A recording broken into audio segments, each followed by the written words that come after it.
I pledge allegiance to the flag of the United States of America and to the republic for which it stands, one nation, under God, indivisible, with liberty and justice for all.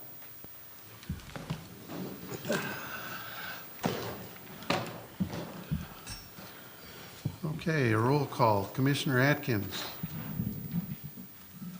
Commissioner DeLarge. Here. Commissioner Mace. Here. Commissioner Caswell. Here. Commissioner Tillman. Here. Commissioner Stewart. Here. Commissioner Matt Smith. Commissioner Beresny. Excuse me, Commissioner Tiana Smith. Present.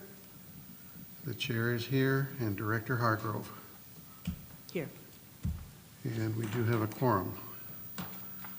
First item on the agenda is the call to the public. Is there anybody that wishes to address the commission?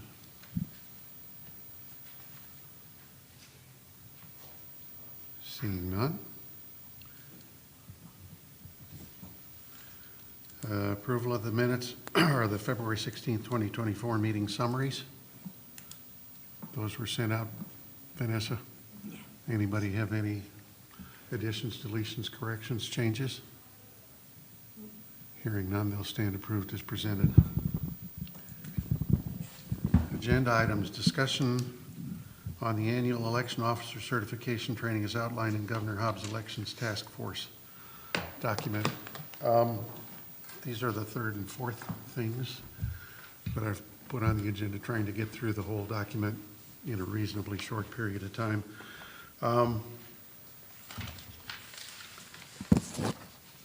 Basically, the way I understand it now, Director Hargrove, elections directors get trained starting January 1st of the odd-numbered years and complete it so they're ready to work in elections in the following even-numbered year. That's correct. And the proposal that the governor's task force put on the table was to do it every year instead of just even-numbered years. Yes. Well, it sounds to me like a great idea. It's kind of like getting into the game halfway through, and you're going to learn the second half rules before you learn the first half rules. Chair Bickle, I disagree. I think that it is actually a good idea to be able to have those trainings on off years, and what you're experiencing during the election, it's not everything that they're teaching. So they're teaching a lot of other stuff that you may not encounter. Okay. I have a question. Commissioner Tillman? How do people who have been hired after the last training get trained? Chair Bickle, Commissioner Tellman, they do not. Really? So there's no way for them to get certified if they missed that one? That is correct. That seems like a good reason for having them every year. Okay. Yes. Any other comments, questions? This may be a short meeting. Okay, next agenda item, discussion on election fellowship program as outlined in Governor Hobbs' task force. This to me sounds pretty good. It's an opportunity for people that have recently completed their formal education to work in a structured environment and actually get paid as part of a fellowship to become certified as an elections director. With the turnover that we've had statewide, and having been a participant in the search committee to replace Director Nelson with Director Hargrove, I've got to be honest and tell you that when we did a nationwide search, the limited number of applications we got was astounding. It was less than 20. I think this is a good idea. If you can't find them out there everywhere because everybody's looking, then it makes good sense to find a way to grow your own. And apparently funding isn't an issue, and the financial piece of this appears to be fairly substantial for somebody that's being trained. I mean, it's well up into 5 figures. Yes, Chair Bickle, I agree. I saw the amount and I'm like, wow, they get paid more than my staff. So I did take issue with that. But anyway, You can fight that battle with the powers that be. Anybody else have any comments, questions, concerns as far as this is concerned? Commissioner Mr. Chair? Mays? Just a question for Director Hargrove. I mean, are we experiencing the kind of turnover that, obviously senior leadership is maintained, pretty stable here in Pima County, but is the office, for kind of your frontline employees, are you experiencing high levels of turnover, or is that remaining pretty static as well?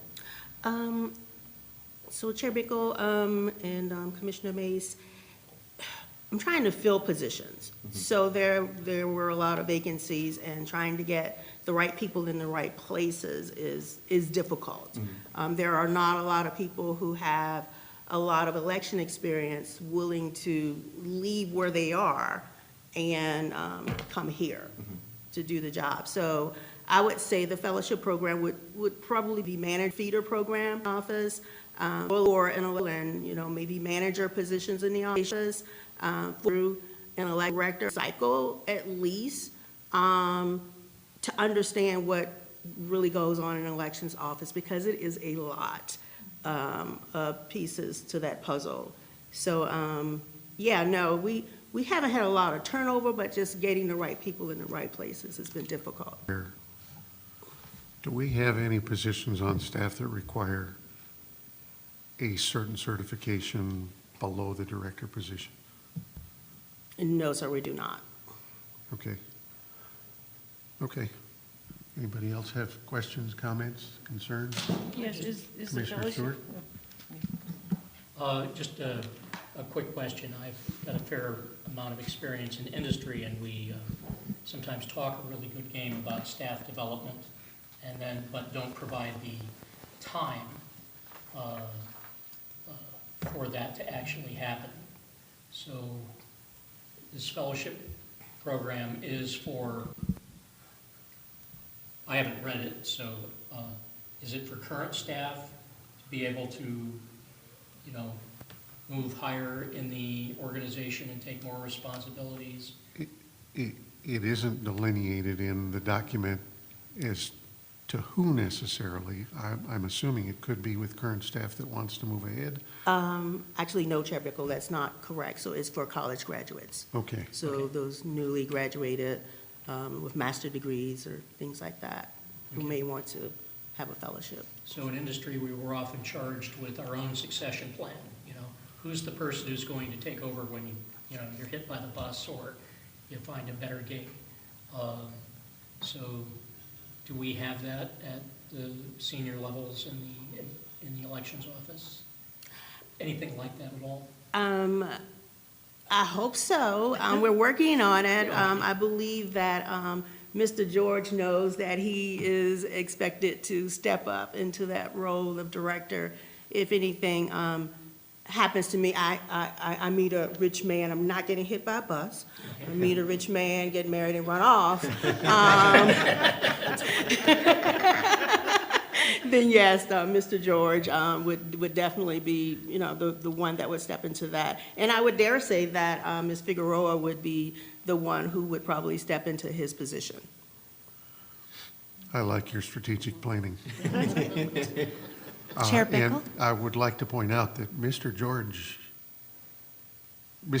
position was not filled under the previous director for, I don't know, certainly during the time that I've served on the commission, but it was a vacant position for a significant period of time. So I think it's wise that we now have an assistant or deputy director, whatever the correct terminology is, so that there is, if not a complete succession plan, somebody that could step into the role on an interim basis at least and feel comfortable in that position.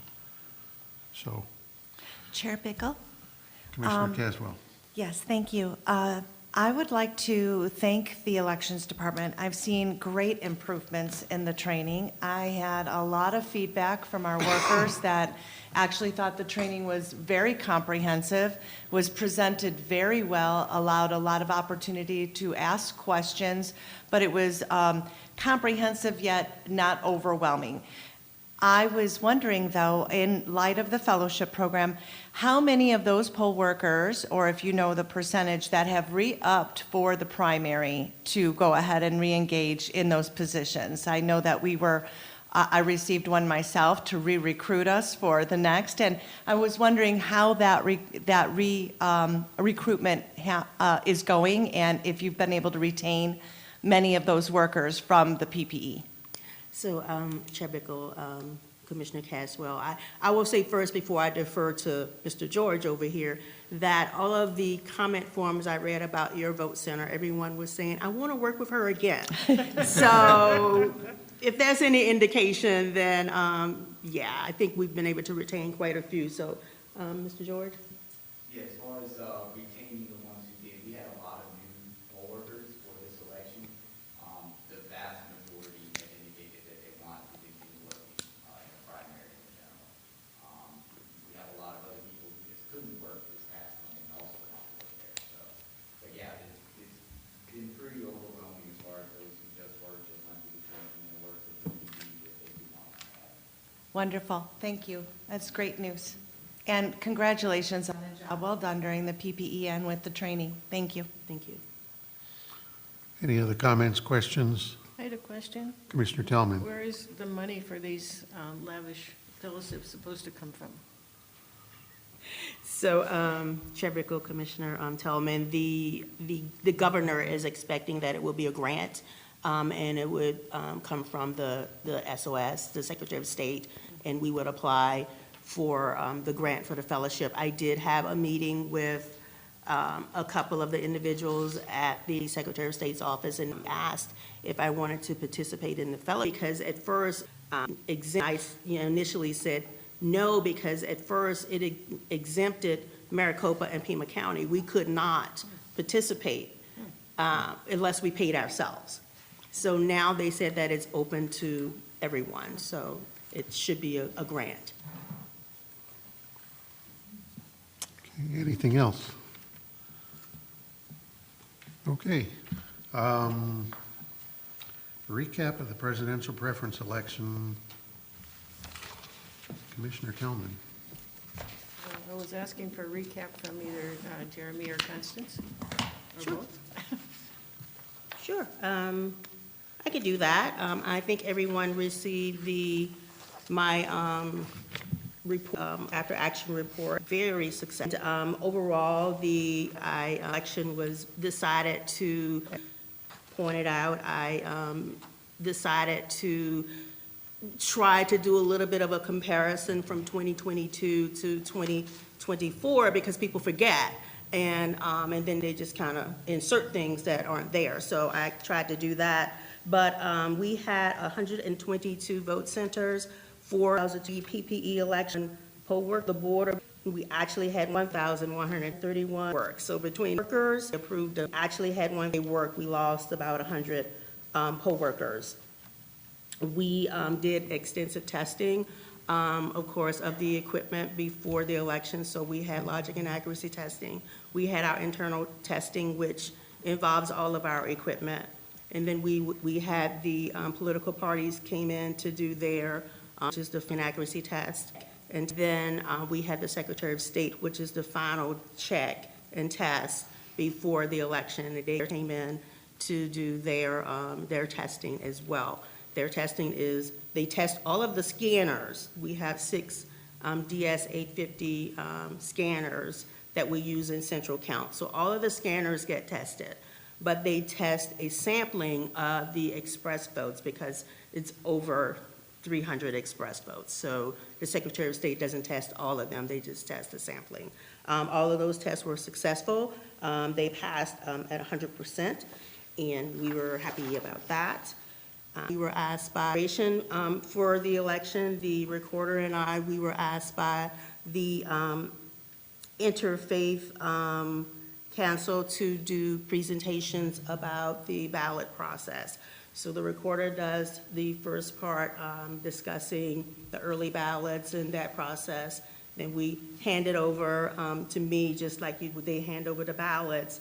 And I do the second part of that with counting the ballots, vote centers, chain of custody, and producing the results, of course, in the canvas. And so that's the second part that we do. So the recorder and I did a couple of those before the election primary, a few more scheduled to do before the primary. In addition, the League of Women Voters and All Voting is Local hosted a presentation that I did on the PPE, discussing the PPE, and then also discussing counting the ballots in Pima County. So we did that. And the final thing that we did, we went on the Law Matters radio program, and we talked about what individuals need to do for the PPE election and who could vote and who couldn't vote. So we did that. Then we had some paid digital advertising only because it was such a short window. And that reach, based on what the communications director said, was fantastic. A lot of bang for the buck, so a lot of people clicked on it. They saw the ads that we put out there for the PPE election. Moving forward, and I'm just kind of flipping through my report here.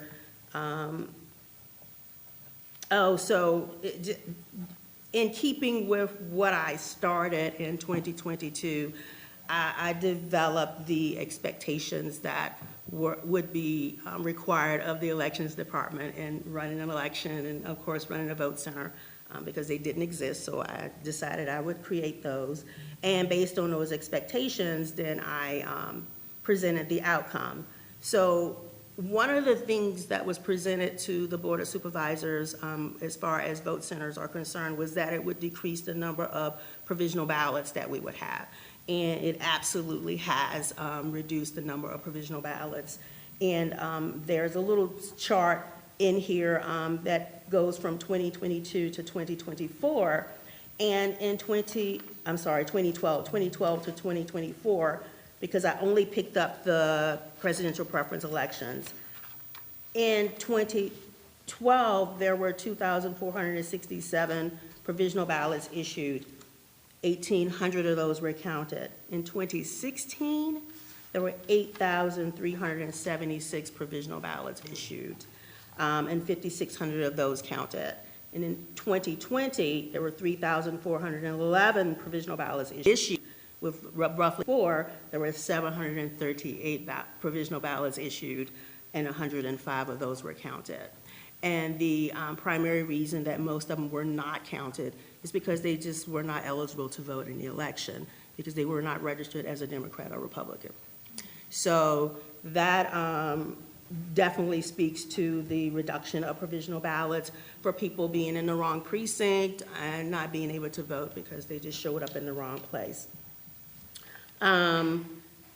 Cost savings, we're still looking at cost savings. There is definitely a decrease in ballot costs because I'm not ordering a lot of emergency ballots, and we're not ordering ballots or if we were precinct-based, each precinct anymore. But when you look at the stats for the different elections, you have to try to match up apples to apples. And every presidential preference election is not the same because you don't always have more than one party. And if you do, it may be the Green Party and the Democratic Party or Libertarian Party and the Republican Party. But the 2016 election was the closest election that we could look at for the PPE election. And the total cost, and understand this is a snippet of cost. This is not everything that we get billed for. The total cost was $575,992 in 2016. In 2024, $783,333. I think in 8 years, a $200,000 increase is reasonable.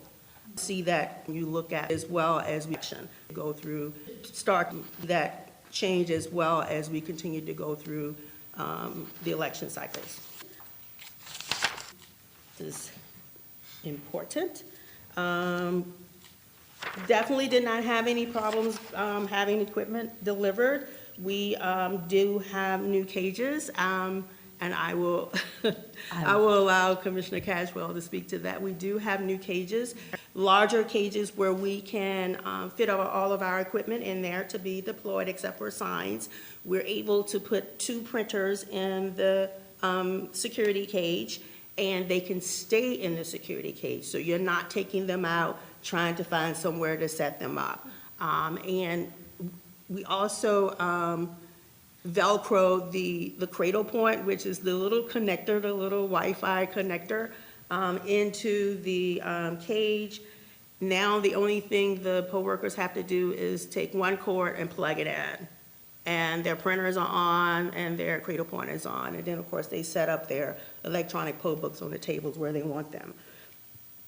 I think that was very successful. And if they had an extra printer, a third printer, they could use that at the special situations table is where they issue the provisional ballots. They could use that printer there, and then they wouldn't have to worry about ballots being commingled with the other ballots. So we did that, and we also purchased new voting booths. And the new voting booths allow 4 people to vote at one time. And the voting booths can also hold an express vote, which is our accessible voting equipment, which also reduces the setup time and eliminates the need to find another table to set up your express vote. And the accessible voters can now just vote with the other voters. They're not going off in a corner somewhere. They're there, voting privately with the other voters. Training, I think, has already been addressed, so I won't say anything about that, except for we do have a new trainer. And, she came on board, she jumped in, and she's working very hard to make sure that our training is consistent, precise, and that individuals understand what's going on with the training. We do have a part-time training position that is now vacant because she actually hired, if we talk about succession planning, she was actually hired as a part-time trainer. Was it last year? Last year. She was hired as the part-time trainer last year. We had a full-time trainer. He left, she applied, she got the job, but she was there long enough to actually get a feel and understand what the process looked like. So that worked out very well. That's the whole idea behind having those 2 trainers there, to have some consistency in the office if for some reason one of the trainers does leave. And that worked out really well. Election day went really well. The call center worked well.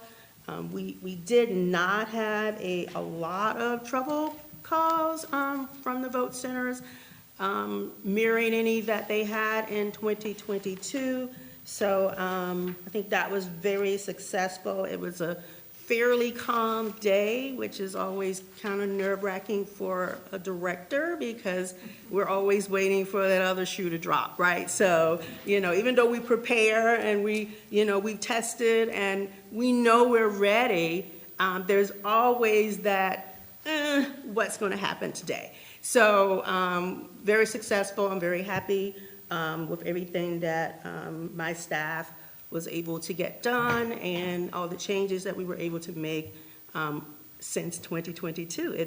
It's been a lot, but they were very successful, and that is my report. Oh, I'm sorry, Commissioner Caswell, if you want to share anything about the cage and how you felt that it worked.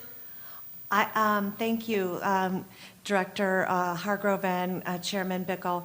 The cages were absolutely fantastic. I really appreciated, it to move any of the printers. We have, they're heavy, and it's difficult to get people there early on those days before to set up so you have enough people.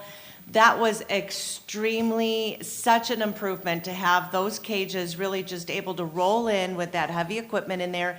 Everything really ready to go. I think the instructions and everything included in that were all very good. I do have a concern.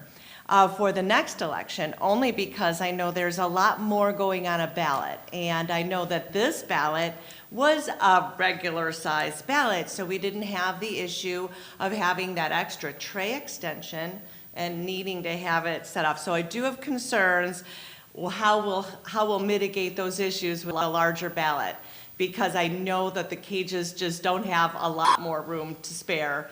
But they were able to be rolled into an office and out of a door, so we don't have much width more to add to those cages. But they were extremely helpful for our workers, and because they were so much more organized with the printers already set up. I mean, last time we were unboxing, putting the stuff into the printers as well as getting the trays and everything. This time it was really kind of plug and play, like our director has said. Some of the other things I would like to comment in your report while I have the moment here on the floor. I see on your report, looks like an increase in the costs really is related a lot to our increase in the rentals of the facilities as well. And I'm going to say that maybe because of the footprint space that we're needing now, we're actually having to pay more rent for these voting centers in some locations, and that's a reasonable thing. Now that we're taking more footprint space, we're going to have more rent, and those voting centers can't, the smaller precincts can be smaller, but these voting centers need a lot more room. So the Franklin voting booths were well received in our voting center. Most people went right to a Franklin voting booth. We had our express vote machine set up very well there. I don't even think we had one express vote voter, but it was very easy to set up, and the voting booths are an extreme improvement. They're not really felt comfortable, so even our poll, the voters clear and just, really felt comfortable, and the lighting really helped earlier in the day. Thank you very much for the lighting. She had a man trainer as well in the had met her. When we get involved in voter issues, we could be in there 12 hours dealing with everybody's comments and issues, that they've had or the things in the past. And she just had a really good command of keeping that on track, keeping the discussion, moving enough questions, but just not dwelling on things too long or letting that discussion. So I wanted to, make that known. That's really important for a trainer. And I love that the cross-training is happening with the trainers, so there's more continuity between them. I think that's really important. One of the things that I would like to see is when the recorder makes a change from their process to what we experience in the voting center, I would like to see her communicate that to the elections department, because the night of setup is when we learned we were not going to have any affidavit envelopes. We had a notice in our elections information.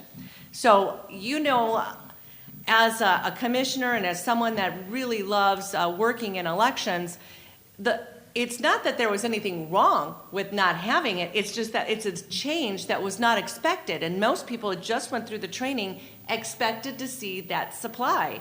And when we get a note in there, it's a concern. Why was that not changed, and why were we not alerted to it before the night of setup beforehand?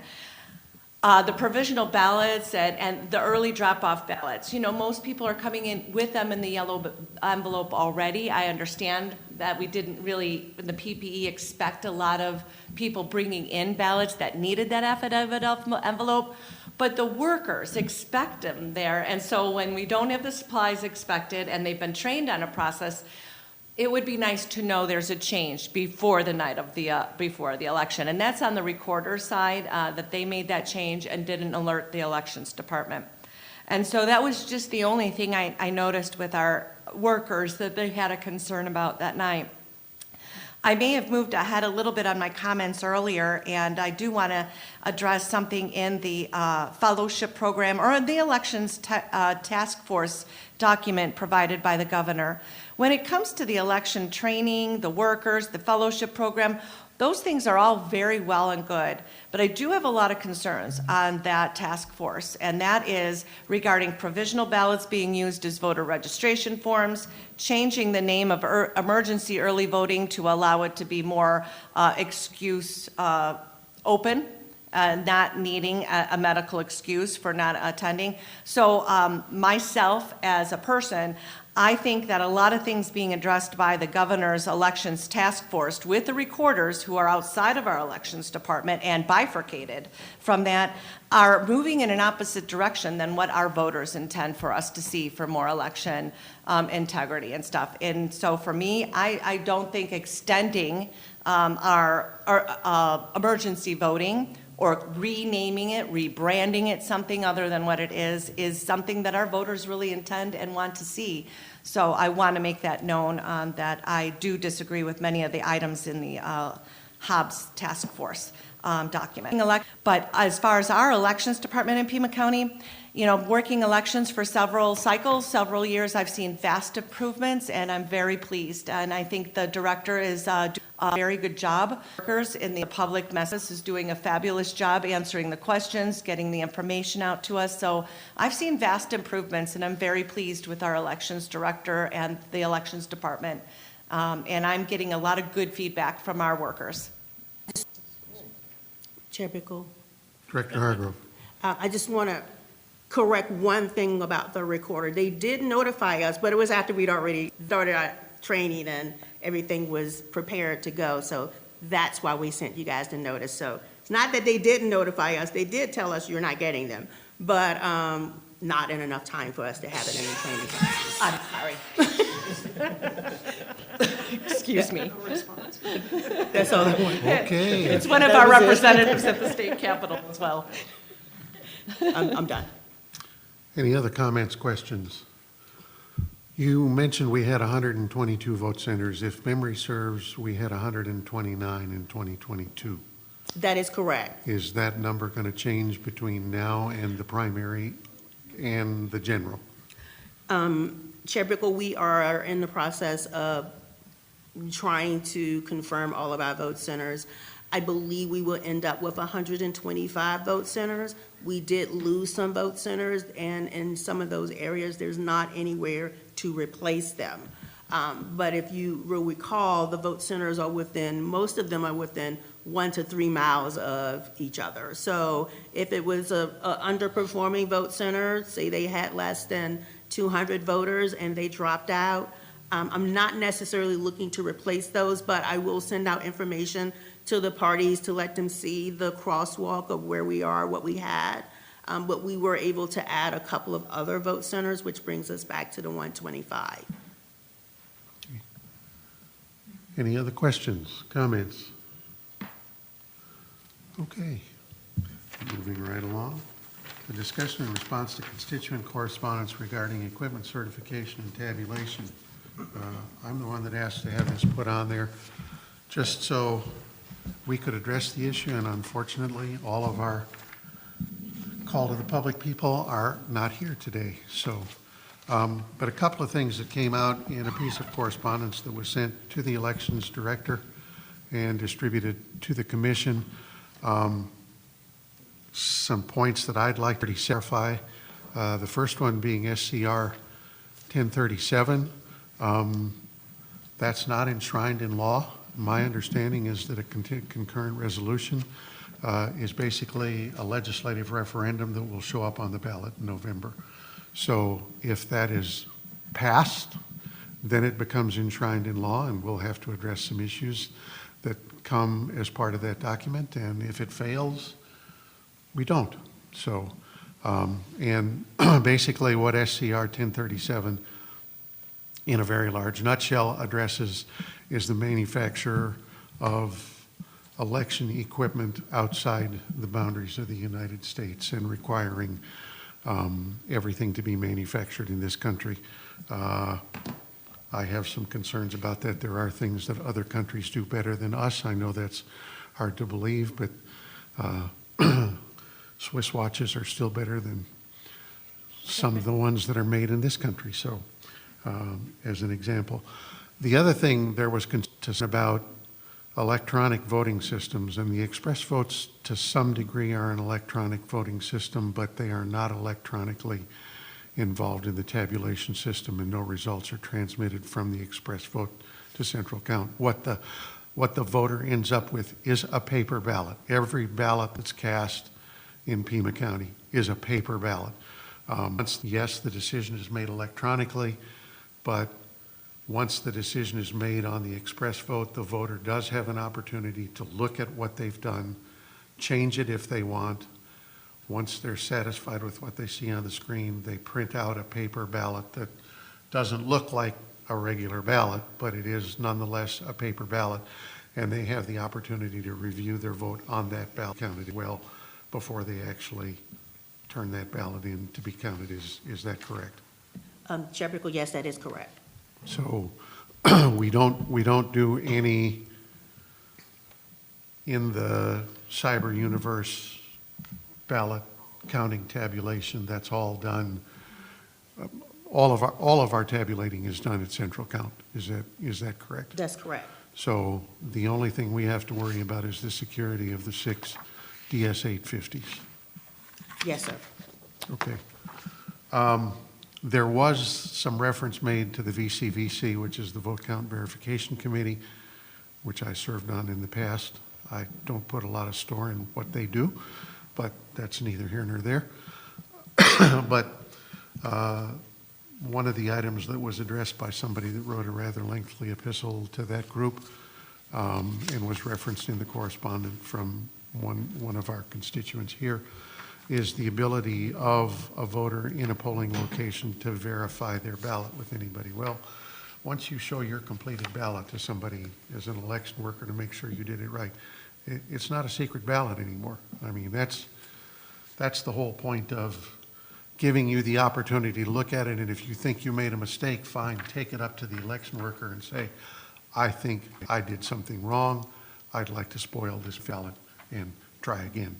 You know, they're given plenty of opportunity to fix it themselves, but it's incumbent on the voter to verify that they've done what they want to do. It's not incumbent on somebody working elections to sit there and look at their ballot and say, yeah, you've done it right. I don't know whether you voted your ballot the way you wanted to vote it or not. That's one of the responsibilities of voting, is knowing who you're voting for and what you're voting for. Excuse me.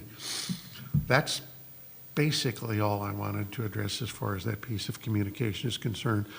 We did have a recent communication just prior to this meeting from the same individual regarding contingency plans, which she was very thankful to have received from you. We have used those contingency plans once in the past, prior to your time, but I don't remember whether we counted Cochise County's votes or whether they counted ours, but I know there was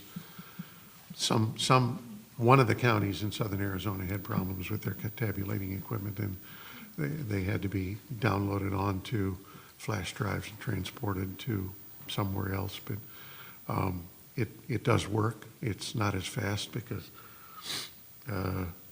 we can't flip-flop with Maricopa County since they use completely different equipment than we do, and nobody has as many tabulators as we have. So just the fact that you're cutting your tabulation capability by a third or two-thirds, it means it's going to take a little bit longer to get Pima County's votes tabulated.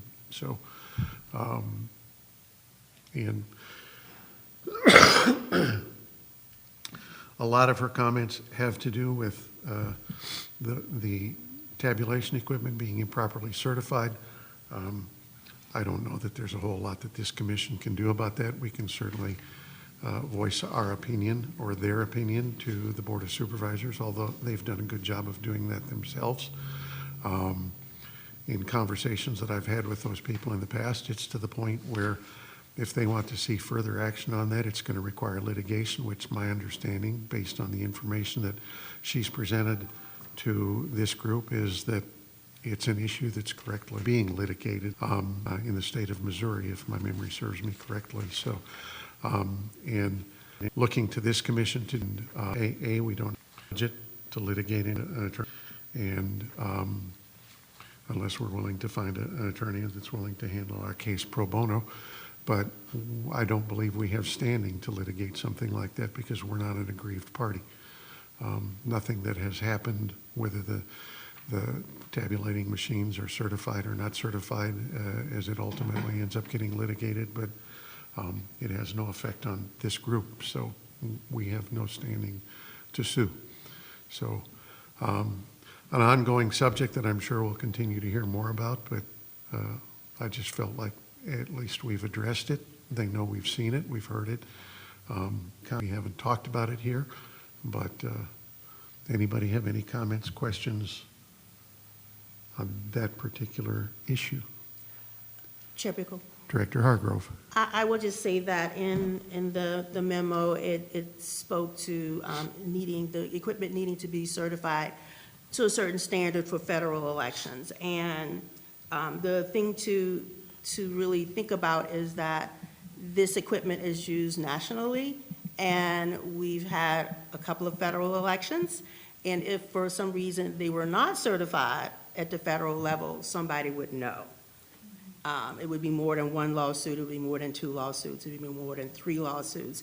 The equipment has been certified, and I think the memo also states that it was certified at a lower standard than the VVGS, I think it's VVG 2.2 now, or something 2.0 now, which was in place for the last 12 years or so. And the standard still, the requirement for back folders that changes or upgrades, and they had to any change as upgrades, yes, had to meet the new VV as a GS2 VVSG. standards, and not before.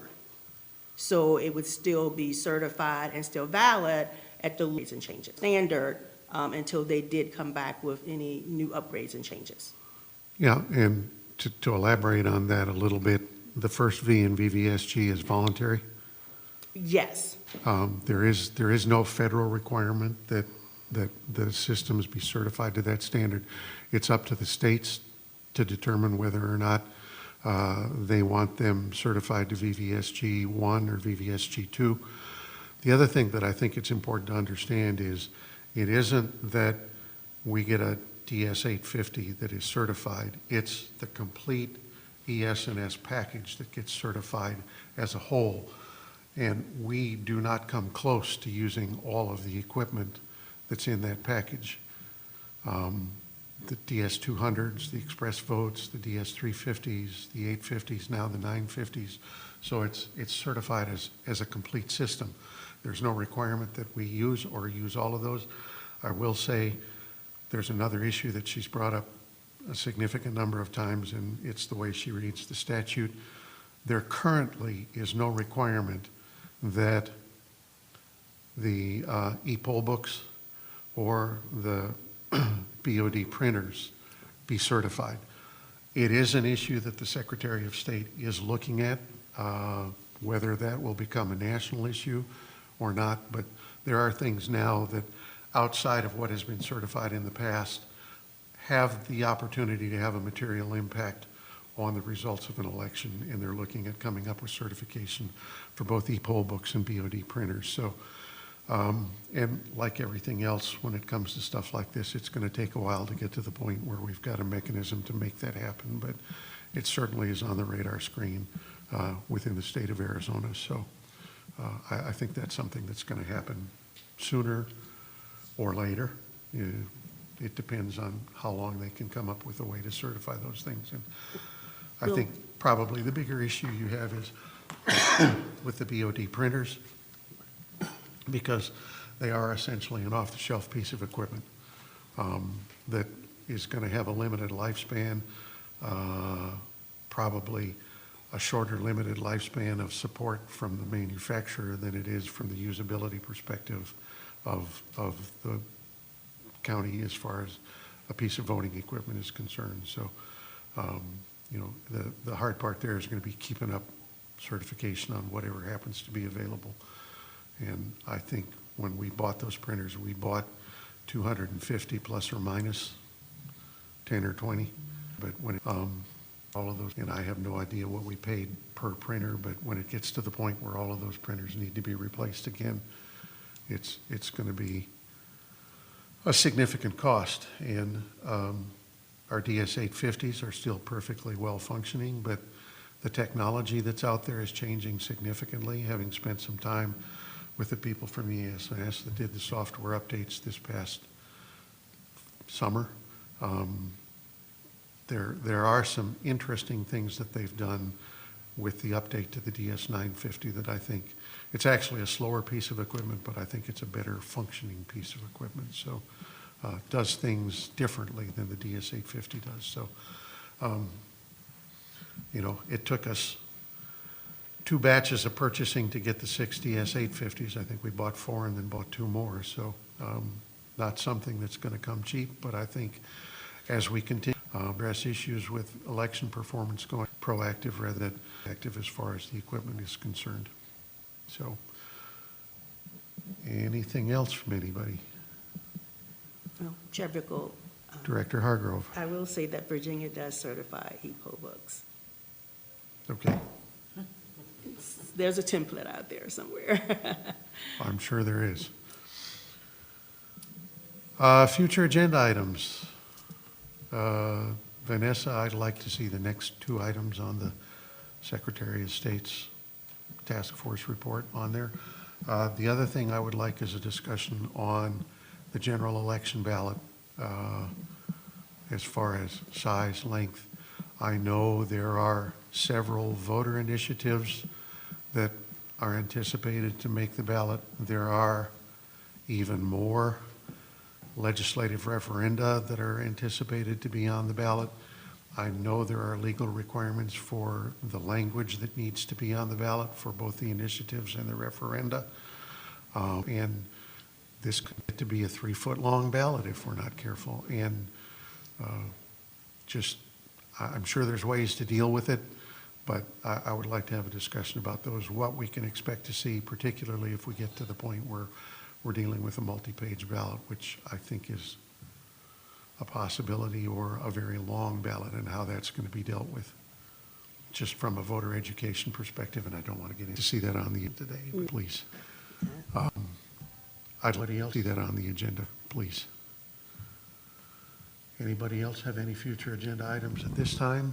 Yes, in this connection, I would like to know if the county lobbyists could give us a report on what election bills did, hopefully the session will be over by then, what election bills did pass and what are the ones that were liable to be on the November ballot from the referendums from the legislature.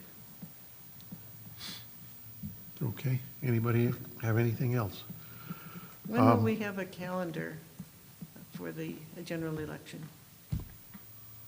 Or primary, too. The calendar for, I'm sorry, A timeline. For the general election? Yeah, when is the logic and accuracy, all that sort of stuff. The Secretary of State has not set their logic and accuracy testing for the general election yet. They haven't gotten past the primary. When have they done the primary? They have not. Yeah, whenever it's, like, I would really like to have a calendar of it, whenever it is available. Yes, we will make sure that calendar is available. The Secretary of State's office is overwhelmed. Yep. I have issues with them on other things that I've been Sure, trying to get Nicole. them to do something for almost a month now, and they haven't been successful with it, so. Chairman Bickle? Commissioner To address Caswell. Commissioner Tillman's question, on the Arizona Secretary of State website is a comprehensive 50-page election calendar that covers the PPE, the primary, and the general, the date well. So it'll list the steps. Go to the AZR implied in those dates as well. So if you go to the AZSOS website, they do have a full election calendar listed there for all of those dates for everything. When All we the should have election. the website. Yes, have not set the logic and accuracy dates for the counties. Okay. Anything else as far as future agenda items are concerned? Do And we if need- something, yeah, Do we need to do an open meetings upgrade, update? Director Hargrove? Open Yes, sir. meeting update? You want us to request that the county attorney come to the If- next meeting, or, At their convenience, but it's sooner rather than later. okay. I since think we. it's in our bylaws, isn't it, that it's- we have it Well, we one have to do it at annually? least once a year, but Yeah. we also have 3 new members on the commission that haven't been through it, so, Yes.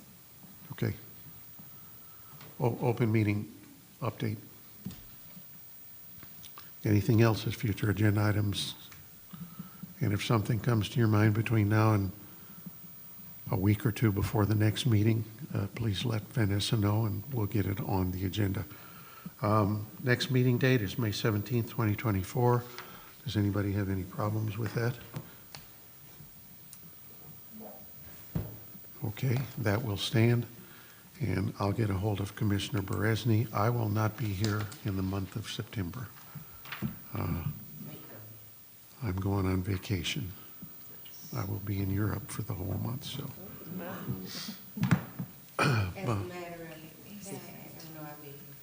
Okay. Anything else that needs to come before the commission? Hearing none, this meeting stands adjourned.